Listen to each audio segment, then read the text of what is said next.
எல்லாருக்கும் வணக்கம். இந்த நாளில் கூட வேதத்திலிருந்து ஒரு வசனத்தை வாசித்து தேவ ஆலோசனை சிந்திப்போம்.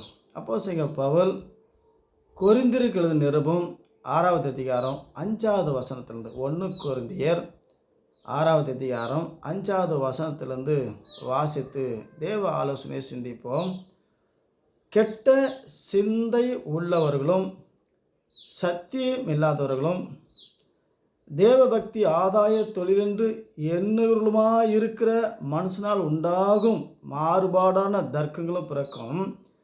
இப்படியே பட்டவர்களை விட்டு விலகுங்கள். போதும் என்கிற மனதுடனே கூடிய தேவபக்தி மிகுந்த ஆதாயம்.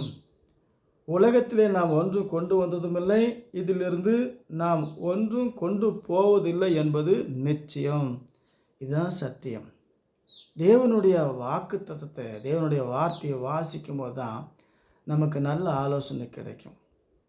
கெட்ட சிந்தை உள்ளவர்கள் உலகெங்கும், உலகத்திலேயே அதிகமான கெட்ட சிந்தை உள்ள ஜனம் எதுன்னா யூதருங்க. தீர்க்கதரிசிகளையும் ஊழியக்காரரையும் சுவிசேஷம் சொன்னவர்களையும் கொன்று குவித்த கெட்ட சிந்தை உள்ள ஜனம் யூத ஜனங்கள். உலகத்திலேயே அறிவாளிங்க, அழிஞ்சு போன இனம், ஒழிஞ்சு போன ஜனம். கெட்ட சிந்தை, தான் மட்டும் வாழணும், தான் மட்டும் உயர்ந்தவன் என்று சொல்லி மற்றவனை அற்பமாக எண்ணுகிறார். ஒரே பூமியில் பிறந்து ஒரே பூமியில் வாழுகிற எல்லா ஜனமும் தேவனுடைய ஜனம்.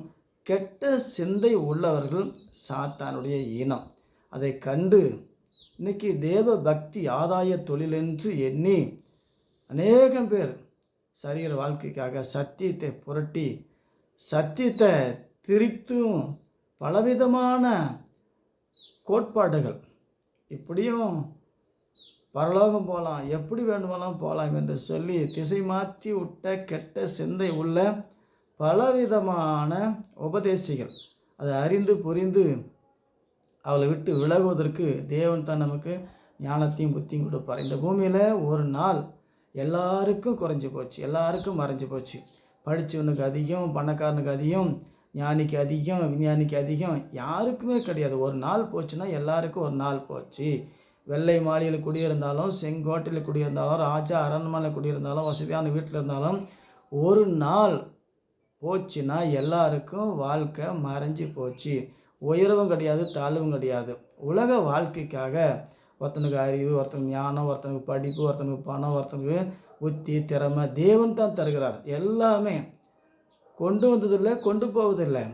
நஷ்டமும் கிடையாது, கஷ்டமும் கிடையாது, நம்ம சிஸ்டமும் கிடையாது. இது எல்லாம் தேவனுடைய சிஸ்டம். இந்த உலகத்தை உண்டாக்கின தேவனுடைய சிஸ்டத்தை அறிந்து கொண்டால் நம்ம தான் ஒன்றுமே கொண்டு வந்ததில்லை. சும்மா வந்தோம், சும்மா இருந்தோம், சும்மா போகிறோம். எல்லாம் தான் சும்மா தான் இருக்கிறோம், வேறு ஒன்றும் கிடையாது. இது புரியாதான் தான் ஐயோ இந்த வருஷம் எங்களுக்கு நஷ்டம், கஷ்டமோ கஷ்டம். அடுத்த வருஷம் என்ன போகுது, லாபம் வந்து என்ன பண்ண போகிறோம்? நம்ம வாழ்க்கை ஒரு மாய வாழ்க்கை. இந்த வாழ்க்கையை தந்தது தேவன். இந்த மாய வாழ்க்கையை தேவனுடைய வார்த்தையில் தந்து கெட்ட சிந்தை இல்லாமல் நல்ல சிந்தையோடு தேவனுக்கு உண்மை உத்தமாய் வாழும்போது இன்னொரு வாழ்க்கை தான் நித்தியமாய் வாழ்கிற வாழ்க்கை. அதுவும் தேவன் இலவசமாக வைத்திருக்கிறார்.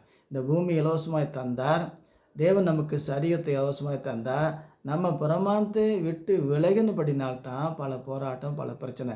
சும்மாயிரு, சுகமாயிரு, இயேசு சொன்ன வார்த்தை கேட்டுக்கிட்டு சின்ன வேலை, கொஞ்சமாக வேலை செய்யணும். அதிகமாக வேலை செய்யக்கூடாது, அதிகமாக கடினமாக உழைக்கக்கூடாது. ஏன்னா அந்த உழைப்பு நம்மளை அடிமையாக்கணும். ஆகவே கொஞ்சம் வேலை. அரசாங்கம் 8 மணி நேரம் வேலை கொடுத்துருக்குது, அவ்வளோ அதுக்கு மேலே செய்யக்கூடாது. 8 மணி நேரம் படிக்கிறதோ, தொழில் செய்கிறதோ, வியாபாரம் பண்ணுறதோ எல்லாமே கொஞ்சமாக தான் இருக்கணும். 8 மணி நேரத்துக்கு மேலே எதையும் செய்யக்கூடாது. ஓவர் டைம் செய்கிறேன், நாங்கள் இரவெல்லாம் வேலை செஞ்சு அப்படின்னா செய்யக்கூடாது. அதெல்லாம் சட்டத்துக்கு புறமான காரியம். சட்டத்தின்படி, தேவனுடைய திட்டத்தின்படி நாம் இருக்கும்போது சகலமும் நேர்த்தியாக செம்மையாய் தேவன் தருவார். ஆகவே தேவனுடைய வார்த்தை கேட்டு சும்மா இருப்போம், சுகமாக இருப்போம், சொன்ன மாதிரி வாழ கற்றுக்கொள்வோம். ஆகவே தேவனுடைய வார்த்தையில் விசுவாசத்தில் வளருவோம். கர்த்தர் நம்மை ஆசீர்வதிப்பார். மீண்டும் சந்திப்போம். வணக்கம்.